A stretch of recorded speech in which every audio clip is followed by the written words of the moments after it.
Good morning from beautiful Kagoshima Prefecture. I'm on a train now heading south from Kagoshima City to Ibusuki to start this amazing hitchhiking adventure. I flew into Kagoshima yesterday from Tokyo. The flight was really nice because it flew directly over Mount Fuji, and I don't think I'd seen it so close from such a high distance. It looked really majestic. And then I arrived into Kagoshima to rain. And there's not much that you can do in Kagoshima when it's raining except eat. And I ate a lot. I ate shirokuma, which is like a kakiguri, but instead of putting flavored syrups, they use a sweetened milk on top. And then they put lots of stuff all around it. They even had a really cute coffee with the shirokuma logo on it. Shirokuma meaning white bear. That was a nice cappuccino. And then I got to do something, or eat something that I didn't get to do the last time I was here, which is eat at one of Kagoshima's top kurobuta tonkatsu restaurants, which was amazing. The pork cutlet was just so juicy, and the salad and miso soup and rice, it just was one of the most perfect lunches I've ever had. And now, I'm heading to Ibusuki, which I'll be there in a few minutes. This is where I filmed the volcanic sand bath experience episode, or the Tsunamushi Onsen. I don't know if I'm going to get a chance to go there, but what I want to do is go to the tip and fly my drone and get a really impressive view of one of the corners of this amazing country. And then from there, I guess I'm planning to spend the night in my tent in Ibusuki, and then from there, start the hitchhiking. So let's see how today goes.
This is the end of Kyushu.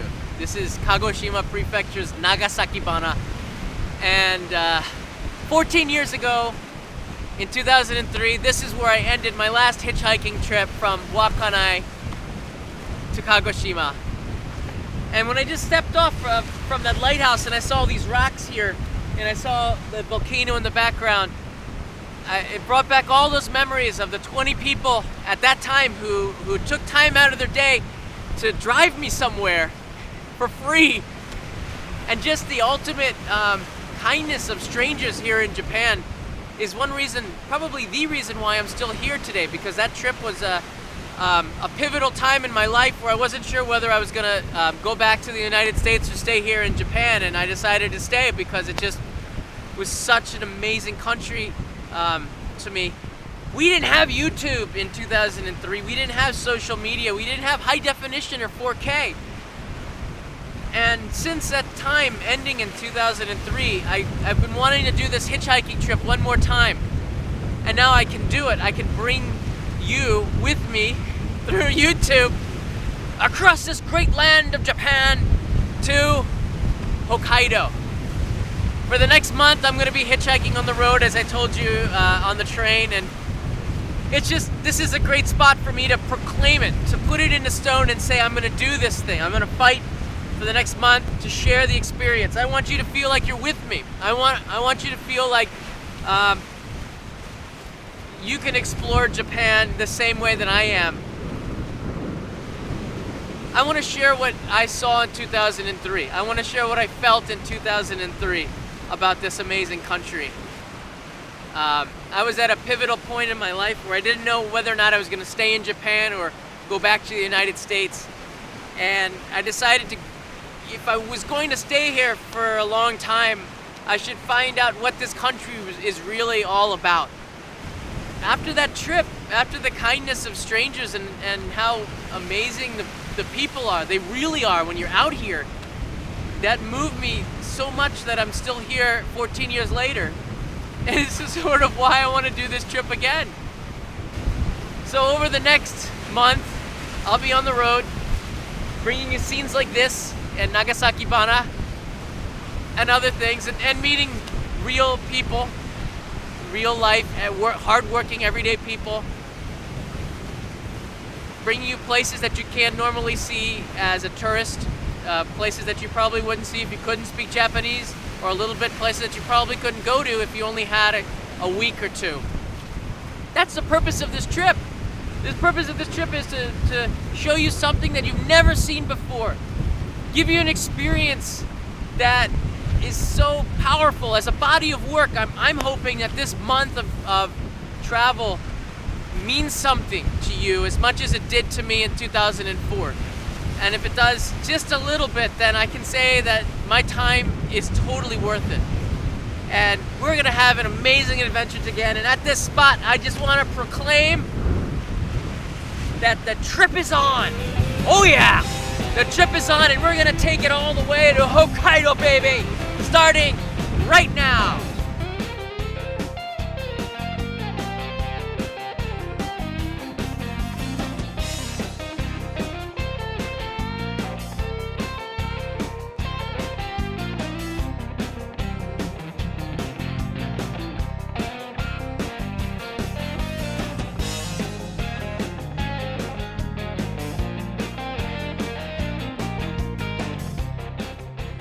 Well, it was fun to go back to Nagasaki Bana.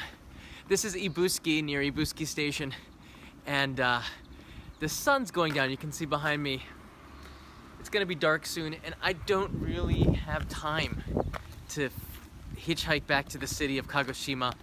So I'm gonna, and I think this would be a better spot to camp anyways. So I'm gonna find Ibusuki Park and camp here.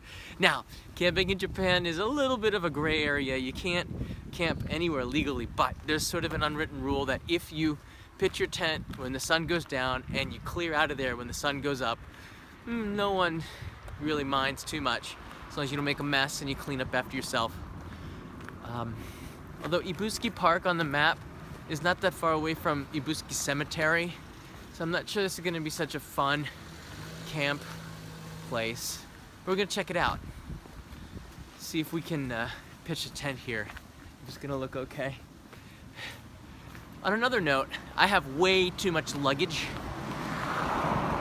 but that was sort of necessary. Half of the stuff in this bag is cables, tripods, the drone, batteries, and what I'm wearing is pretty much what I'll be wearing for the rest of the month.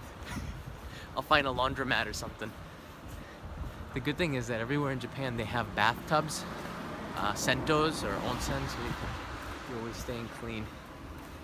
Okay, here's the park. I think this looks like a pretty good spot to camp. Right underneath there by the tree. Maybe not on the soccer field, but this looks pretty good. Okay, so I haven't eaten anything all day. I'm gonna go get a bite to eat. We'll be back here to camp underneath that tree. Got my eye on your tree. So I wonder what kind of food this city has.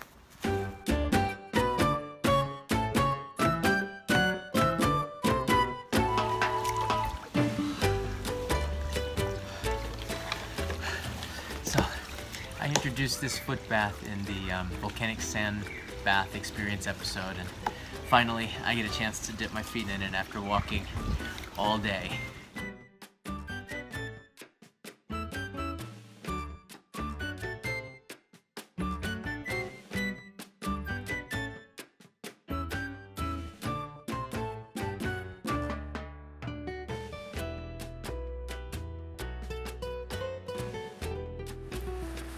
Okay, so that tree I wanted to camp out before is, there's a big light underneath it and I can't really stay there, so I'm gonna pitch my tent right underneath this beautiful tree right here.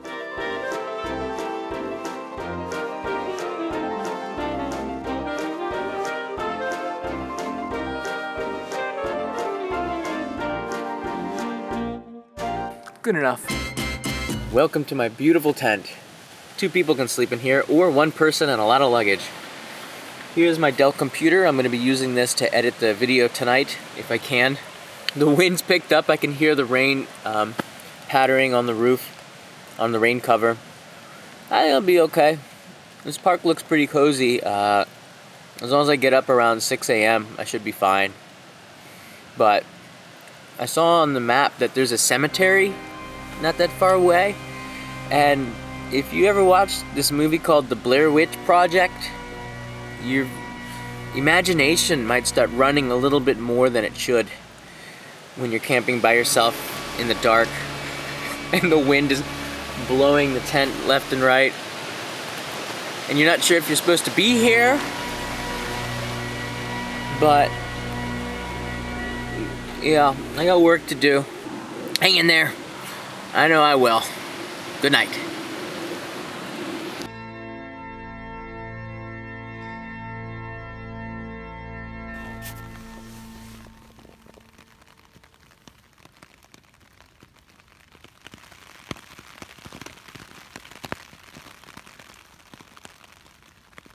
The weather report said